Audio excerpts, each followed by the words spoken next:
दुगना जीवन दान मिल गया। तो शुक्राचार्य जी ने कहा ऐसा है, तुम्हें अगर इंद्र का पद चाहिए तो 100 यज्ञ करो। तो गुरु की आज्ञा पाकर बलि यज्ञ करने लगे, और जैसे बलि यज्ञ करने लगे तो इंद्र का इंद्रासन डोलने लगा। विचार किया अगर 100 यज्ञ पूरे हो जाएंगे तो हमारा पद चला जाएगा। और इधर मैया अदिति ने कश्यप जी से कहा, प्रभु अगर बलि के 100 यज्ञ पूरे हो जाएंगे तो ये हमारे संतान को मार देगा, हमारे बेटों को। हमारी रक्षा करो, हमारे पुत्रों की रक्षा कैसे होगी? तो कहा ऐसा आशीर्वाद दो जो हमारे यहाँ भगवान का अवतार हो। तो उसी समय कश्यप जी ने अपनी पत्नी अदिति को बताया, जाओ एक व्रत करो, उस व्रत करने से भगवान का अवतार होगा। तो आज सुखदेव स्वामी कहते राजन, वो कौन सा व्रत बताया कश्यप जी ने? फाल्गुन श्यामले पक्षे द्वादशां पयोव्रतः। एक व्रत है जिस किसी के संतान नहीं हो रही है, तो भागवत में आया है कश्यप जी ने अपनी पत्नी अदिति को बताया कि ये फाल्गुन के महीने में रहा जाता है कृष्ण पक्ष में, और 12 दिन का ये व्रत होता है।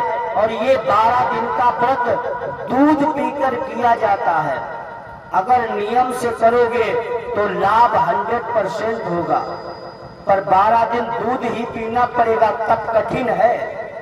पर उस समय मैया अदिति ने ये तप किया।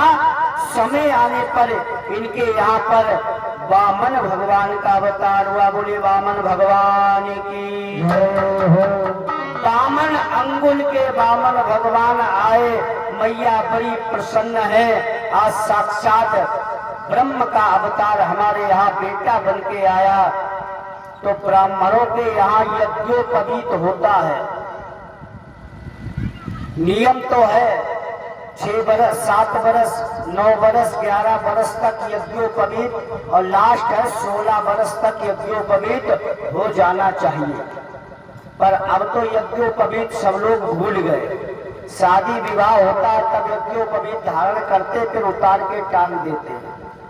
और जो यज्ञोपवीत धारण करता है, तप करता है, उसके यज्ञोपवीत में इतना तप होता है कि वो सब कुछ कर सकता है, पर वो अपना तप नहीं छीड़ करेगा। करने के लिए सामर्थ्य है, पर तुम्हारा काम बनेगा, हमारा तो तप चला जाएगा। तो उसमें इतना बल होता, पर आजकल लोग उस यज्ञोपवीत का सम्मान नहीं करते, अपमान करते हैं। तो इनका यज्ञोपवीत होने जा रहा है। तो जब यज्ञोपवीत होता है तो ब्राह्मण के यहाँ बालक कई घरों में भिक्षा मांगता है, बालक भिक्षा मांगता है। वैसे हमने भी ये कार्य किया है। जिस समय हम गुरुकुल में अध्ययन कर रहे थे तो वहां पर हमें भी 5-7 घर वहां पर गुरुकुल में मांगने पड़े,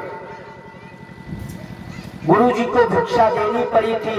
आज तो परंपरा है जब शादी होती तभी होता है। हमारा जो है 11 बरस में यज्ञोपवीत हो गया था। तो आज उसी प्रकार वामन भगवान का यज्ञोपवीत हुआ। और आज वामन भगवान ने विचार किया कि बलि यज्ञ कर रहा है, काहे मांगे जाकर बलि से ही सब कुछ मांग ले जाते, बलि से। तो भगवान वामन का रूप धारण करके पहुंचे। तो जैसे पहुंचे तो बलि यज्ञ कर रहा था, तो दरवाजे पर प्रकाश हुआ। तो बलि ने देखा, विचार किया, कहा गुरुजी हवन को रोक दो, यहीं पर विराम दे दो।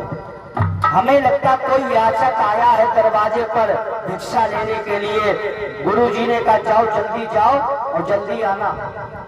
बलि जैसे पहुंचे, भगवान का तेज स्वरूप बलि ने देखा, विचार किया, बालक के अंदर तेज प्रकाश बहुत है। जाकर बलि जी ने कहा, हे ब्राह्मण देवता, आपको क्या चाहिए? भगवान ने सर हिला दिया, हमें कुछ नहीं चाहिए। और जो ये कहे हमें कुछ नहीं चाहिए, उसे सब कुछ चाहिए। तो बलि ने कहा, क्या किसी कन्या से आपका विवाह करा दे? क्या विवाह भी नहीं करे? तो बलि ने कहा, जल्दी बताओ, हमारा यज्ञ का टाइम हो रहा है। तो भगवान ने कहा, पहले तिरवाचा भरो, संकल्प लो कि हम देंगे देंगे देंगे। तो बलि ने कहा, मेरे यहाँ जो भी आता कोई खाली हाथ वापस नहीं जाता। हे ब्राह्मण देवता, मांगो, क्या चाहिए तुम्हें? धन दौलत माल खजाना क्या चाहिए? वामन भगवान ने कहा, बलि मुझे 3 पग भूमि चाहिए। जैसे कहा, बलि फटाके मारकर हंसने लगा, हे बटुक ब्राह्मण, तुम छोटे, तुम्हारी बुद्धि भी छोटी। तुम अपने पैरों से 3 पग भूमि मांग रहे, तुम छोटे, तुम्हारी बुद्धि भी छोटी। अगर हमारे पैर से मांगते तो 2-4 विषय हो जाती, कम से कम आपका एक घर तो बन जाता। भगवान ने कहा, नहीं, हम अपने ही पैर से नापेंगे। तो बलि ने इधर जो है हाँ कर दिया। गुरु जी ने विचार किया, काफी समय हो गया, हमारा यजमान नहीं आया। जैसे शुक्राचार्य बाहर निकल के आए, बलि को देखा, वामन भगवान को देखा, बलि को कहा, इधर आओ, तुमने इससे, ये ब्राह्मण से कुछ कहा तो नहीं? कहा, गुरुजी, हमने 3 पग भूमि देने के लिए कहा है, संकल्प कर लिया है। तो शुक्राचार्य जी ने कहा, है बलि, भगवान वामन को ब्रह्मा, कुबेर, वरुण, इंद्र नहीं पहचान सकते। शुक्राचार्य जी ने भगवान वामन को पहचान लिया। कहा, ये नारायण छलिया है, तुम्हें ठगने के लिए आया है।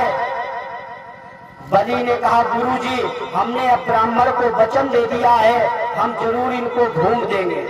शुक्राचार्य जी ने कहा, विचार किया, जल होगा नहीं, संकल्प होगा नहीं। जाकर गरुए की टोटी में बैठ गए। इधर भगवान ने अपने कुश को निकाला, उसमें डाला, शुक्राचार्य जी का एक नेत्र ही फूट गया। तो भगवान ने ये संदेश दिया,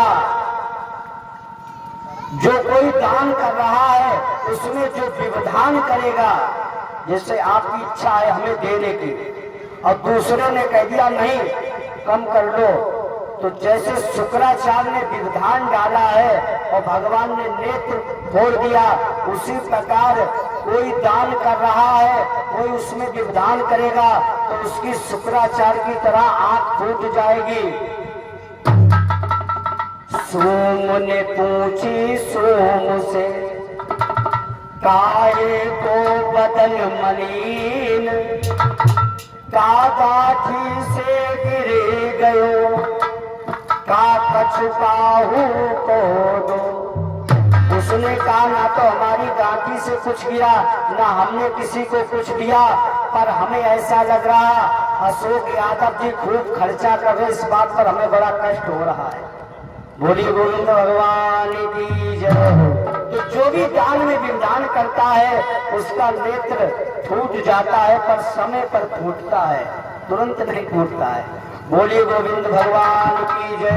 और शुक्राचार्य जी का लोग कहते नेत्र फूटा, नेत्र नहीं फूटा, ये गलत कहते हैं। ये तो एक उदाहरण है, अध्यात्म है। ना तो भगवान ने फायर किया, ना टोटी गरुआ में डाला, लोग बताते हैं, पर ऐसा नहीं। जो विधान करेगा उसका नेत्र वैसे फूटेगा। भगवान ने कुछ से नहीं फोड़ा, कोई कहता है तो उसे कहने दो, पर जो विधान करेगा उसका ऐसा हास्य होगा। ये है, आज भगवान ने शुक्राचार्य जी, बलि ने 3 पग भूमि देने के लिए कहा, उसी समय भगवान ने अपना विराट स्वरूप बनाया। सहस्र शीर का सहस्रपुर का सबूमि गुण सर्वतः स्थित्वा तितिष्ठ दशांगुलम्बा। भगवान ने विराट स्वरूप बनाया। बलि ने जैसे ऊपर से देखा, अरे जब ये आया था तब ये दामन अंगुल का था और इसने इतना बड़ा विशाल स्वरूप बना लिया। ये तो वही हाल हो गया। दूधिया जब आपके यहाँ दूध लेने आएंगे तो लीटर अपना लाएंगे और जब देंगे तो लीटर दूसरा होगा। जब आपका दूध खरीदेंगे तो वो लीटर गहरा वाला आएगा जिसमें ज्यादा आ जाए और जब अपना देंगे तो उसे पीछे से छोटा वाला देते। तो उसी प्रकार भगवान जब आए तब छोटे बने और जब हाँ हो गया तो विशाल स्वरूप बनाया।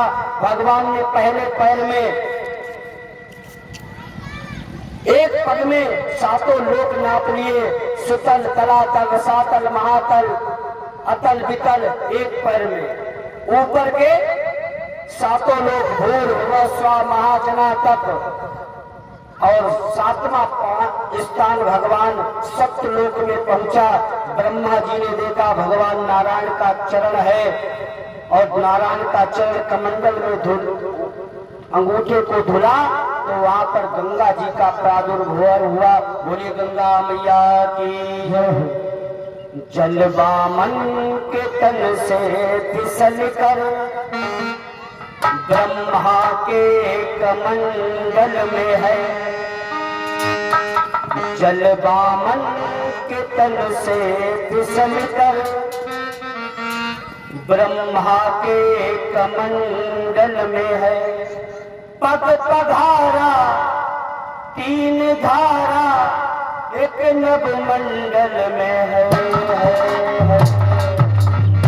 शिव की जटा से निकल कर आज भारत भूमंडल में